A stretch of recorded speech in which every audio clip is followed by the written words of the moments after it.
Monggo, pun aturaken lewo. Ayo lek. Pokoke barang. Joget.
Bapak?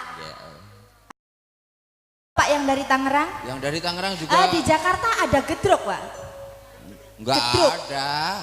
Gedrok ini yang sing piye lho? Tulisannya adanya gedruk. Gedruk. Enggak ada, enggak apa ya? Enggak ada gedrok ya? Gedruk iki lagu apa? Bar turung tekan kono. Mbok muga-muga nanggap dadi ben tekan Piye? kono. Mas sing kepareng nyanyi lho Mas, monggo jak mriki. Iki Mas iki udu wong Tangerang nek. Oh, Jatilan. Dadi ya pas. Sing kersa duet enggak niki rondo lho Mas. Nganti ketrucut. Fi ayo wis bacot tak omong-omongke ayo. Aku ki ora rondo. Lah apa? Single. Kowe bareng rondo awakmu kuru Kurukan lemak. Lah nek sing ngopeni ayo. Hus, Saya kisut. ya ben. Sabda pandita ratu.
Wake iki lho, sajake iki nyawangi karo didem-demke kok ya. Sampeyan nek ngerti nek kene iki vitamin kok ya. Terus gah ngalih kok kono itu. Vitamin apa? Lho lah buktine Pak iki malah dipenakke lho lungguh kok ya. Wong kene ora dingetrain awak. Ora ndek. Aku dikum banyu uyah wae jek gurih kok ya. Ora iso kekel. Nggih. Satu, halo. Kok sik jadi dada Oh iya. Halo. Oh, sing gurih sing gurih. Satu wanita ratu. Siramu. Katnya ning sisih. Mugi Gusti nglilani. Tresnaku bakal ginowo mati. Satu buah lagu dari Mbak Evi yang dari Tirto Moyo punya.